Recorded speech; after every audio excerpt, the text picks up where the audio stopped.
So now I would like to call Mr. Ferdinando Meacci from the Department of Economics and Management of the University of Padova, or Padova? Yes, Padova. Padova, in Italy. He will present the paper Acquisitive and Productive Capital and Carl Menger Zur Theorie des Kapitals. I don't know how to talk in German, so sorry about my German. Okay. Have a good time, Mr. Now Ferdinando. you see the title is exact over there. Well, this is an article that has never been totally translated into English.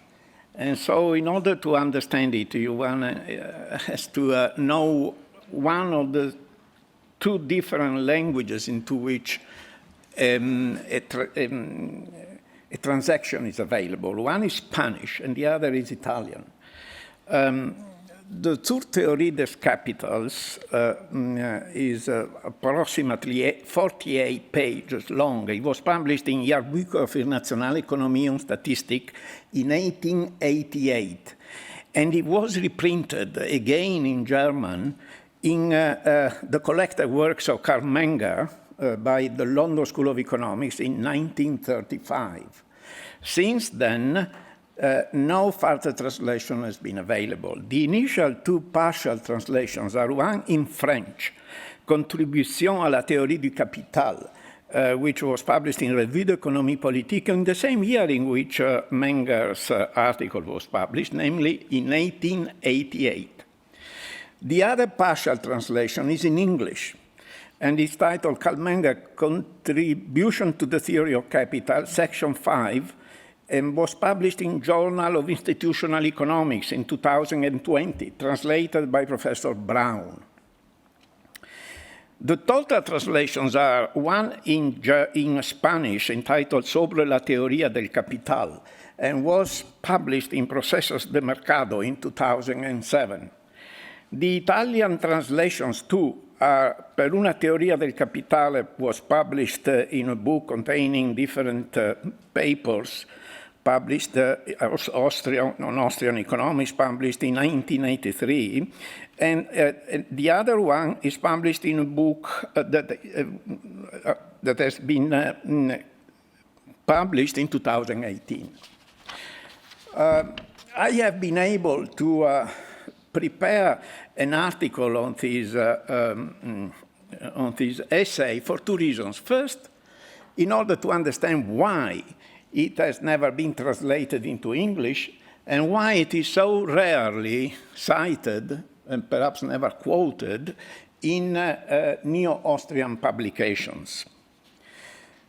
And then I wanted to understand the role, why it was like this, why it was not translated, perhaps as a result of what the neo-Austrian economists also thought of it, as if it did not represent exactly or completely the Austrian tradition in economic theory. But I'm not sure about that.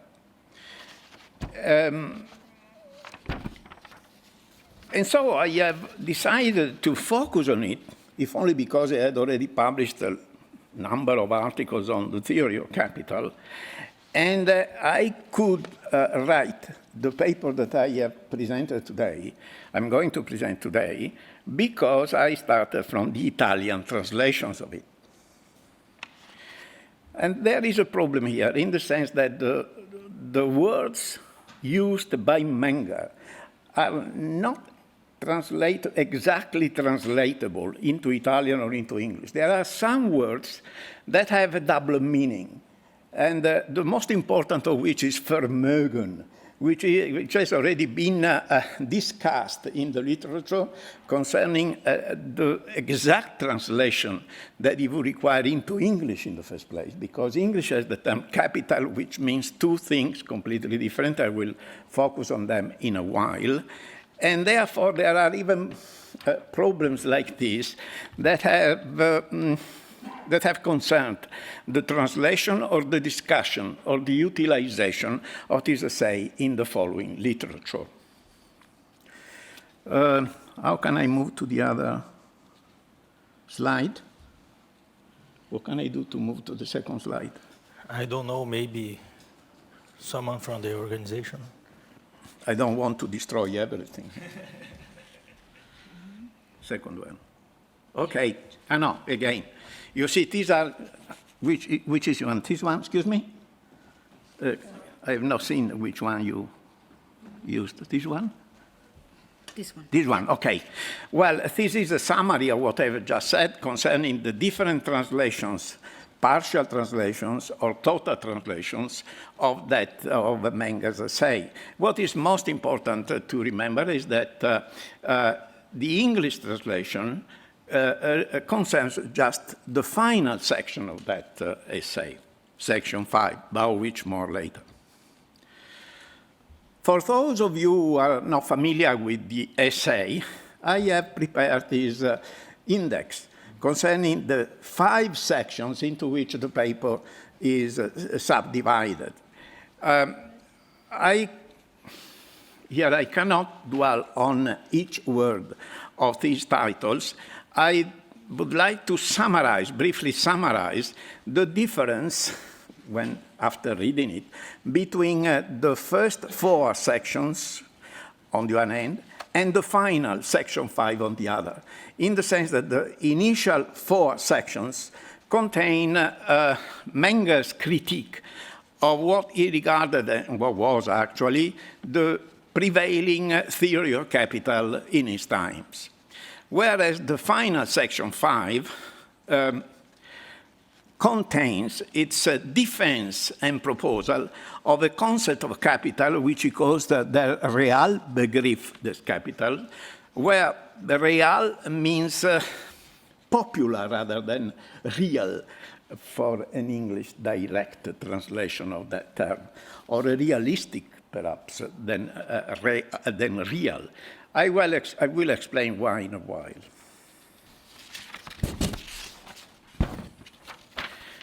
My paper is structured as follows. Section 1 is about Menger's 3 concepts of capital, actually, because the concept that he defends in the final section, in section 4 of his, in section 5 of his work, is just one of the 3 concepts that can be singled out in his publications, particularly in his principles. In section 2 of my paper, I focus instead on the initial comments, restricted comments, not detailed comments, of Menger's concept and theory of capital by Böhm-Bawerk first, Hayek secondly, and Stigler thirdly. But I have no time, I believe, to focus on the details of these objections or comments, mostly with regard particularly to Böhm-Bawerk and Hayek, favorable to that essay. Not so much with regard to Stigler. Then section 3 is about Menger's reaction to what is the most important subject of my paper and of this presentation, which is the technical conception of capital as contrasted with the economic. I'm using his terms, technical economic conception of capital. More about this, about the meaning of these 2 terms in a while.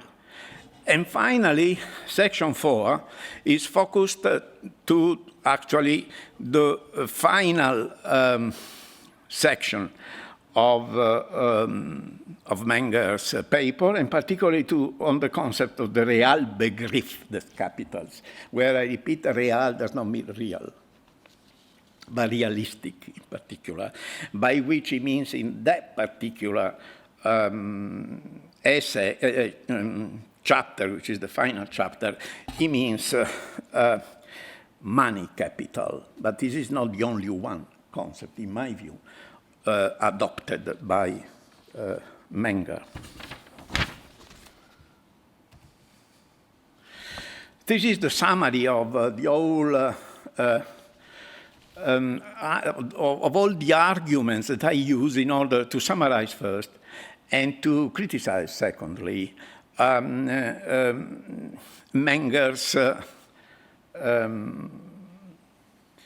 theory of capital, which is, let me go forward again, no, back.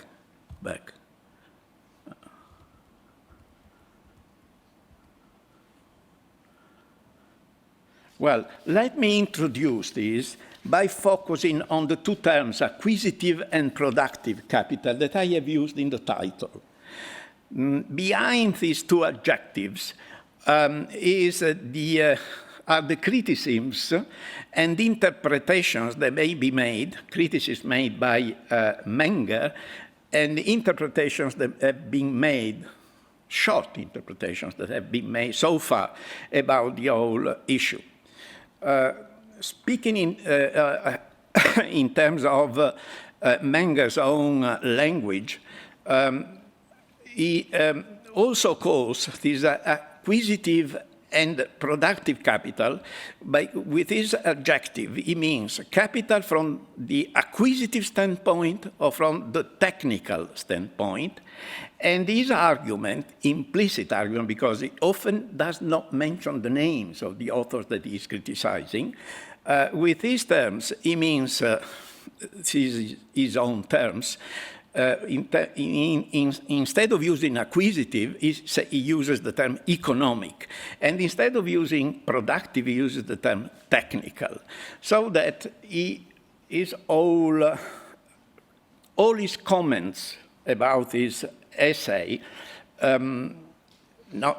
within this essay, concern two different ways of dealing with capital, which he refers actually to Böhm-Bawerk in the first place, against Böhm-Bawerk in the first place, and against Adam Smith in the second place. With the only difference that he fails to mention the name of Böhm-Bawerk except in two footnotes, and for a slightly different reason than the main reason according to which Böhm-Bawerk deserves to be criticized by Menger with regard to the distinction between acquisitive and productive capital. And then against Smith, on which he devotes the third section, the third section of his paper. The whole of it has been written having Smith in mind, but not only having him in mind, but also citing and quoting it. And I should point out, citing rather than quoting, in the sense that you read it, you find a set of arguments against Smith which are not supported by quotations against which these criticisms are leveled. And this is the reason why I criticize something within the way in which Menger criticizes Adam Smith, in the sense that in Adam Smith's text, it is possible to find passages and structures of thought that go against the interpretation provided by Menger. More about this later if I have time enough to do it. So let me present now the contents of my paper, which are based on, or they consist of 4 sections. As explained before. This is the summary of my arguments within these 4 sections.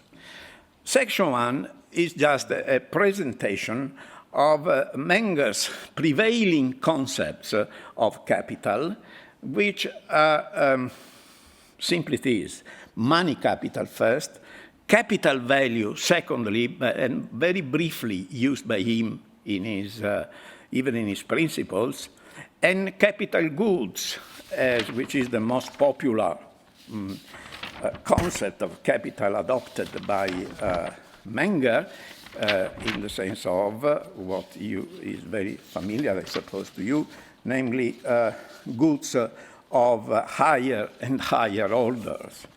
If you read with some attention the lines where he presents this view of goods as goods of higher and higher order, you will realize that he has in mind, and his language also is structured in such a way, that these goods are regarded by him as owned by individuals. And this is the strategic point of view, or the strategic approach to the theory of capital, in my view, that can be found everywhere in Menger's system of thought, in the sense that starting from Böhm-Bawerk, one should distinguish, but also from Adam Smith, you should make a distinction that is ignored by Menger between the two concepts of capital. The concept of capital from an individual point of view and the concept of capital from a social point of view. The latter one being the consequence of the previous one, in the sense that the individuals decide whether or not to save, whether or not to create capital, whether or not to invest capital in one direction or in another. But from the social point of view, the capital that is so created is only the capital that is needed in order to produce national revenue. That is a flow of final goods that are available only because different forms of capital have been created yesterday or last year or many years ago by individuals, each of whom was interested in his own interest in doing that and in the profit resulting from the creation of capital, which is something that is of no interest when it comes to the theory of capital from the social point of view, because in that case, the capital is taken into consideration just consists of capital goods existing there, regardless who is the owner of them, and used and combined with living labor, as Marx would call it, living labor, in order to produce either further capital goods or even better, and finally, final consumption goods. Now, I'm sorry, as I was saying before, I have no time to go forward, but the essential distinction that is worth making here is the distinction between the technical, as it is called by Menger in Appendix C, titled The Concept of Capital, distinction between the technical and the economic point of view. And what is most important is that the technical point of view is the one that, according to him, was focused upon and developed by Böhm-Bawerk and Adam Smith, according to the indirect methods of production, or roundabout way methods of production.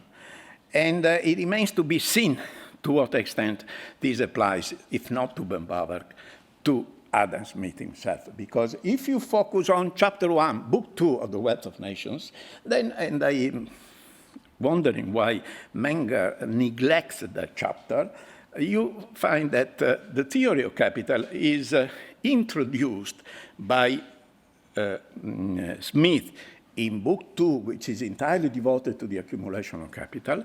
It is introduced by distinguishing between capital from the point of view of an individual, namely of its individual owner, and capital from the point of view of the whole society. And with regard to capital also, the profit resulting from the one and profit resulting from the other, okay, it being understood what had been made clear 10 years before Smith wrote his book, namely the distinction between relative profit and positive profit, by which positive profit means an increase in national revenue, regardless of who appropriates it, whereas relative profit is an increase in individual income. However, the mechanism by which this increase is created. And this mechanism may not coincide with the mechanism needed for increasing national revenue. I many other things to present and many other comments to make on Menger's essay and on the literature that was developed about it, particularly by Böhm-Bawerk rather than, and by few contemporary economists, but there is no time enough to continue. Thank you very much. Thank you.